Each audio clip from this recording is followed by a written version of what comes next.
To the gentleman here today, part of what plagues our society is this lie that has been told to you that men are not necessary in the home or in our communities.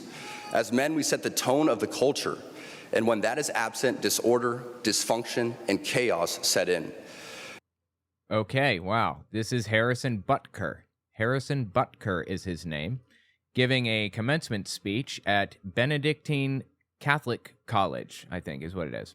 Catholic University. And that was absolutely unglued from reality. The level of arrogance to say that you set the tone of, in culture or in society of conversation, and what was the other thing he said? Society is this lie that has been told to you that men are not necessary in the home or in our communities. Who said that? Who told you that? I've never heard that before in my entire life. Men are not necessary? What?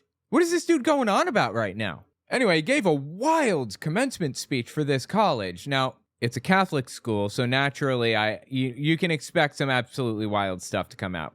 But the disturbing part about all of it is just watching all of this condense into absolute insanity and throwing in every trope and meme and persecution complex and putting it all together into a pile. It's just nuts. Let's listen to a few key points here that I pulled out. This absence of men in the home is what plays a large role in the violence we see all around the nation. The absence of men plays a large role in violence around the nation. Well, let me just point this out real quick because he seems to be kind of hinting at something and conflating things here. When conservative extremists claim that Black fathers are absent, they're not there for their children, that is a racist trope, an attempt to blame the Black community for the systemic racism that they face. There was a study forever ago that showed that companies are more likely to hire people that have white-sounding names than Black-sounding names. Nobody anywhere along the road needs to be racist. There doesn't have to be an active, conscious racist actor for systemic racism to manifest. But it does, in fact, manifest. There is systemic racism in the system. Absolutely. Now, instead of acknowledging the fact that there's systemic racism, not blaming anybody, you don't have to feel bad about yourself or whatever. If you want to tell me I'm not racist, okay, fine. All right, you're not racist, great.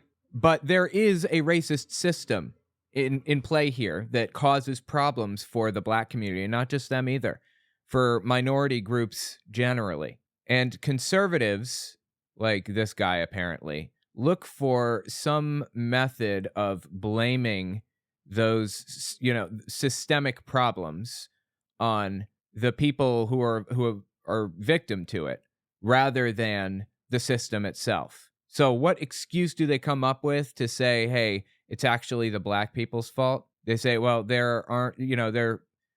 abandon their kids. They don't hang around their kids enough. Fatherlessness is the problem in society. If we just fixed fatherlessness, then everything would be A-okay. It's complete bullshit, and it's shifting the blame to the victim.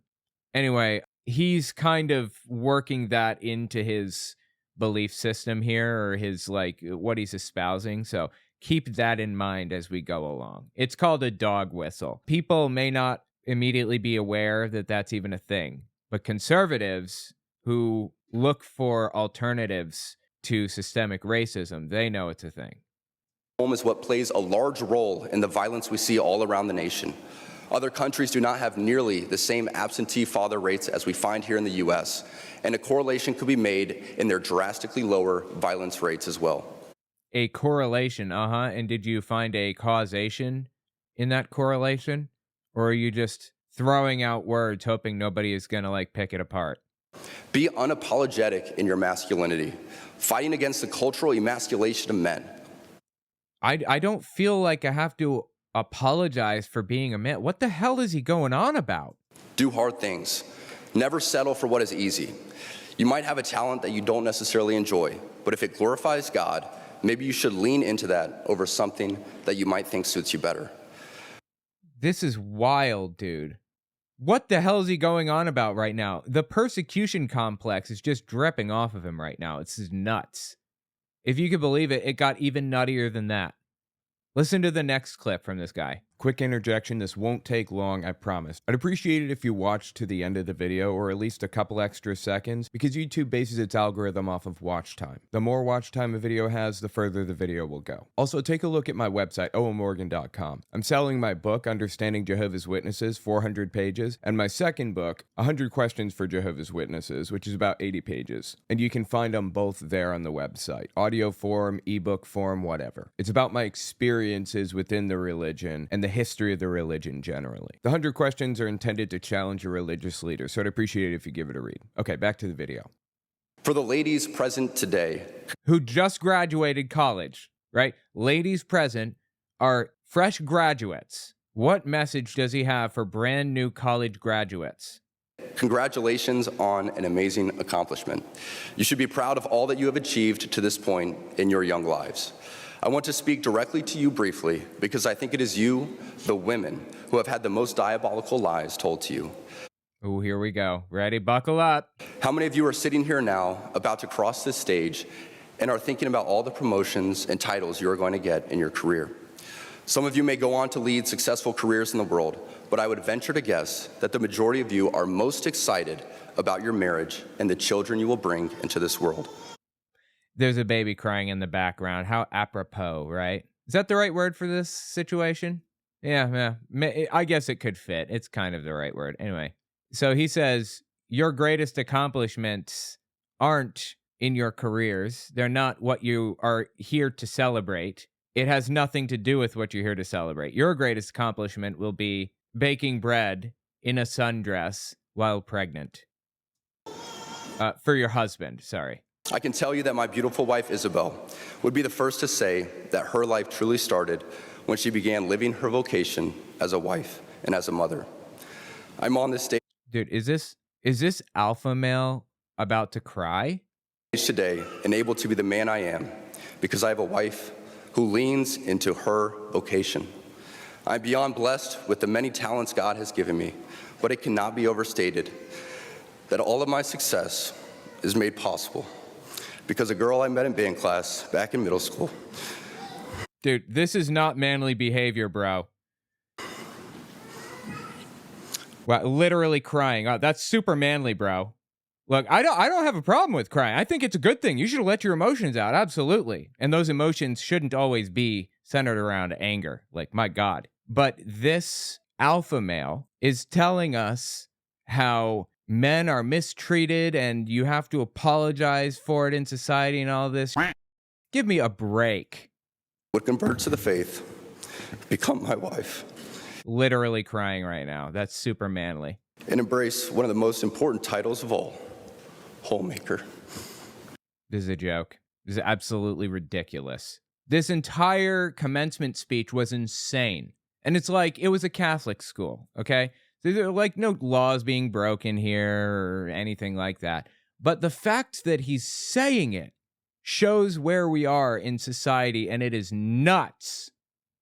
But of course, President Minist used his gift of persuasion and spoke to the many challenges you all faced throughout the COVID fiasco and how you missed out on so many milestones the rest of us older people have taken for granted. That's absolutely true. My wife graduated college during COVID, the year that COVID hit.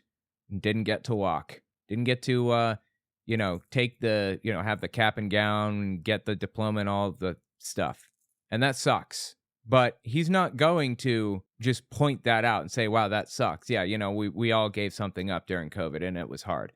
He's not going to stop there. Of course, he has to blame other people, right? And come up with this big, ridiculous conspiracy theory. While COVID might have played a large role throughout your formative years, it is not unique.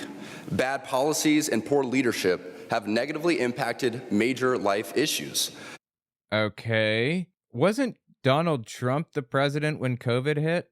Things like abortion, IVF, surrogacy, euthanasia, as well as a growing support for degenerate cultural values in media, all stem from the pervasiveness of disorder. The pervasiveness of disorder, which of course could be fixed if men were in charge completely and totally. No more women in control of anything. The men know how to do it right, apparently. This is just wild. Quick interjection, this won't take long, I promise. I just want to say I'd appreciate it if you check my Patreon. owenmorgan.com/Patreon to find it. YouTube's algorithm goes up and down, so I can never predict where it's going to be. Having patrons gives me some level of stability. Okay, back to the video. Our own nation is led by a man who publicly and proudly proclaims his Catholic faith, but at the same time is delusional enough to make the sign of the cross during a pro-abortion rally. Now, wait 1 second here. Let's just step back. Listen to this one more time. I think he's talking about Joe Biden here, right? Joe Biden is Catholic, actually, very Catholic. Of disorder. Our own nation is led by a man who publicly and proudly proclaims his Catholic faith, but at the same time is delusional enough to make the sign of the cross during a pro-abortion rally. No, that's not what happened. That's not what's going on in anybody's head, okay? This guy apparently doesn't know what principles the Constitution was based upon. The core component here is your right to swing your fist ends at the tip of my nose.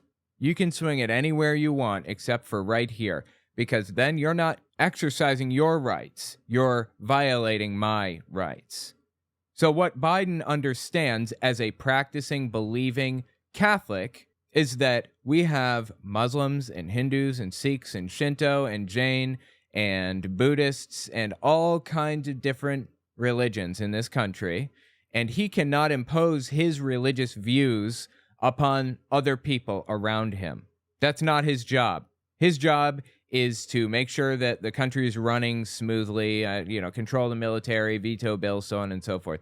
Not to impose a moral system on people. The state should not have a say in morality at all, in any way. It should only be there to protect people's rights. My right to life is protected by the state. If somebody murders me, then the murderer is brought to justice by the state because that's a violation of my rights. If somebody silences me, censors me, throws me in jail for it or whatever, there should be repercussions for it because I have a right to freedom of speech. I have a right to say what I think. Also, it wasn't a pro-abortion rally. It was a pro-choice rally. Giving people the choice that they can personally, freely make for themselves. But this guy doesn't seem to know the first thing about how government operates or the philosophy behind anything. Is he aware of any of this? Pro-abortion rally. He has been so vocal in his support for the murder of innocent babies that I'm sure to many people, it appears that you can be both Catholic and pro-choice. You can. Biden is anti-abortion, but pro-choice. Biden would never get an abortion or would never want anybody that he's married to get an abortion. But he wants other people to be able to make decisions for their own lives. He is not alone. From the man behind the COVID lockdowns to the... And who is that man? Didn't Donald Trump start the, wasn't he the president during COVID? By the way, there were no lockdowns at any point. You weren't forbidden to leave or whatever. You could leave your house. You just had to be careful. In the very early days of the pandemic, people were wearing masks and they were, spacing out 6 feet away from each other and everything else. But you weren't banned from walking outside. The COVID lockdowns to the people pushing dangerous gender ideologies onto the youth of America. What gender ideologies? They all have a glaring thing in common. They are Catholic. This is an important reminder that being Catholic alone doesn't cut it. These are the sorts of things we are told in polite society to not bring up. I'm sorry. No, you can talk about whatever you want, but lying and propagandizing and twisting things around, claiming that children are being taught gender ideology in the classroom, as he just said, or as Doug Mastriano likes to say, teaching kids to pole dance in elementary school. Our kids pole dancing and all this other crap that's going on will be forbidden in our schools. Pole dancing. You can't say this in polite society, quote unquote, because it's nonsense. You live in an alternate reality. And it's not that you're not allowed to say it. Go nuts. Say it as much as you want. But people are going to view you as the... all right, I'm going to say this politely because I'm not that guy. As the uneducated person that you are. I understand that he's graduated from a college here. He seems to have an education legally, technically, on paper, but he doesn't know the first thing about, like, anything, apparently, to say this type of stuff.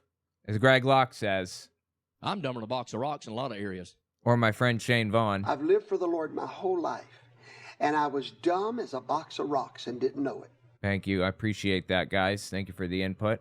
Let's get one from Bill O'Reilly, Well, do it live. F it. Do it live. just for fun. F***ing thing sucks. Okay, anyway, back to this guy. Absolutely insane. Where is his head? The difficult and unpleasant things. But if we are going to be men and women for this time in history, we need to stop pretending that the Church of Nice is a winning proposition. The Church of Nice? We must always speak and act in charity, but never mistake charity for cowardice. It is safe to say that over the past few years, I've gained quite the reputation for speaking my mind. Well, I have, a reputation for speaking my mind. You don't have a reputation for speaking your mind. You have a reputation for being dumb as dog shit. There's a difference. Okay, don't get them mixed up. I never envisioned myself nor wanted to have this sort of a platform, but God has given it to me, so I have no other choice but to embrace it and preach more hard truths about accepting your lane and staying in it. Accepting your lane and staying in it. As a woman, you should accept your lane, which is getting married, having children, and taking care of those children for the man while he goes to work and takes care of everything else and runs the country. And you two should stay in your lanes. He's saying this to women who just graduated. That is wild. I am hopeful that these words will be seen as those from a man not much older than you, who feels it is imperative that this class, this generation, and this time in our society must stop pretending that the things we see around us are normal. What are you seeing around you? Is it in the room with us right now? Heterodox ideas abound even within Catholic circles. For let's be honest, there is nothing good about playing God with having children, whether that be your ideal number or the perfect time to conceive. Wow, dude. So this guy thinks that birth control is evil too. This is actually really disturbing that the far right seems to be coming after birth control now. So they spent, the far right, Republicans, generally conservatives in the country, spent 50-something years fighting Roe v. Wade, fighting abortion, in my opinion, primarily because it was a good fundraising tool. I don't think that they even cared about abortion. It was pioneered by Jerry Falwell and the moral majority. That was who really whipped people into a blood frenzy over abortion. And it was super useful for fundraising because it's almost certainly not going to go away, right? And we can get people so invested in it that they think that a murder is taking place and that they need to stop the murder. They'll crawl over broken glass to put a stop to it. And then the dog caught the car, and they actually did overturn Roe v. Wade. And it was the most unpopular thing they could have possibly done. In my opinion, it won a lot of elections for Democrats and lost a lot of elections for Republicans. So now that Roe v. Wade has been overturned, what do they talk about? They're not talking about abortion almost at all. It's a toxic issue for them right now. I mean, you got the odd person here or there, like this guy bringing up abortion and all that, but they've moved to two new subjects: birth control and no-fault divorce. Those are the two moral issues of the time now that abortion has been erased and is toxic issue. No matter how you spin it, there is nothing natural about Catholic birth control. It is only in the past few years that I have grown encouraged to speak more boldly and directly, because as I mentioned earlier, I have leaned into my vocation as a husband and father, and as a man. It's not healthy for a woman to have kid after kid after kid like that. Like, look at Michelle Duggar, dude. She had, 20-something kids? My God, baby factory over here. That's not healthy. That's not good for the human body. And I guess that's what this dude wants, something like that. Now, like I said, Catholics have been leaning into this anti-birth control thing pretty heavily, and no-fault divorce, since Roe v. Wade was overturned. This is from a Catholic news station, if you will, or opinion piece or whatever. They were interviewing Jackie Eubanks, which is this woman right here. She was she was endorsed by Donald Trump for the legislature in Michigan, I think, back in 2020 or 2022. Yes, I think it's 2022. Anyway, listen to the conversation that they had. You're a faithful Catholic, meaning you believe everything the church teaches? Yes. Everything? Yes. Everything? Yes. So you are, you see that the use of contraception is against natural moral law? Yes.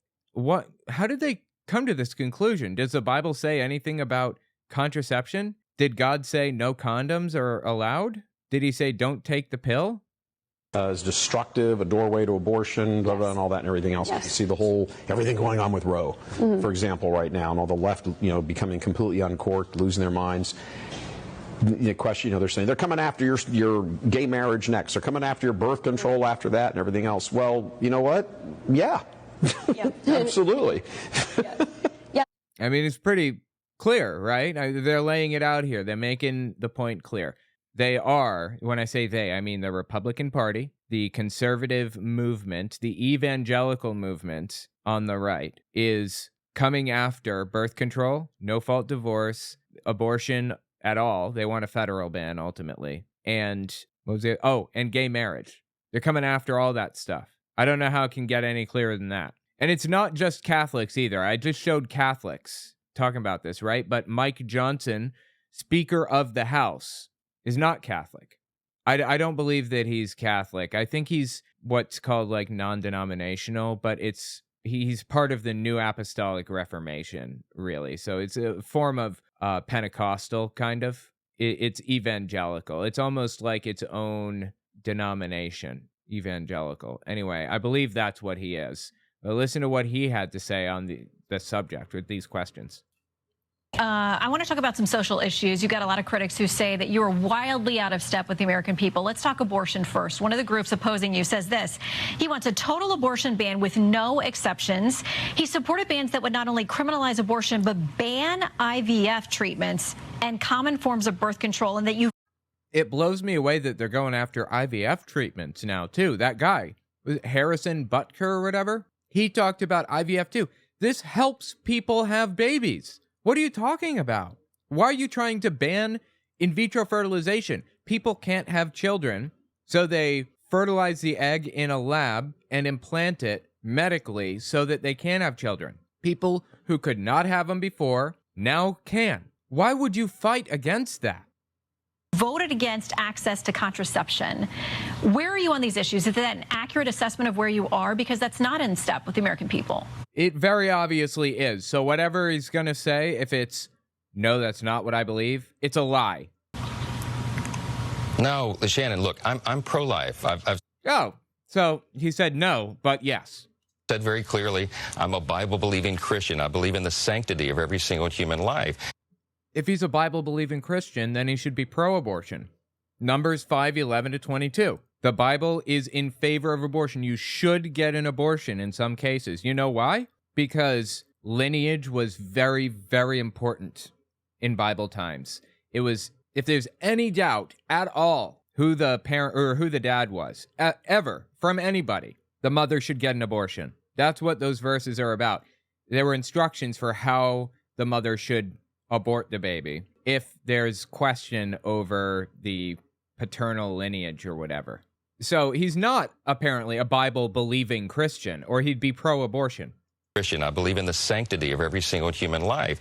So I come to Congress with deep, personally held convictions. But guess what? So do my 434 other colleagues in the House. Everyone comes to Congress with their deeply held convictions. Sure, no one is saying you can't have convictions. We're saying you're completely out of step with society and Christianity, by the way.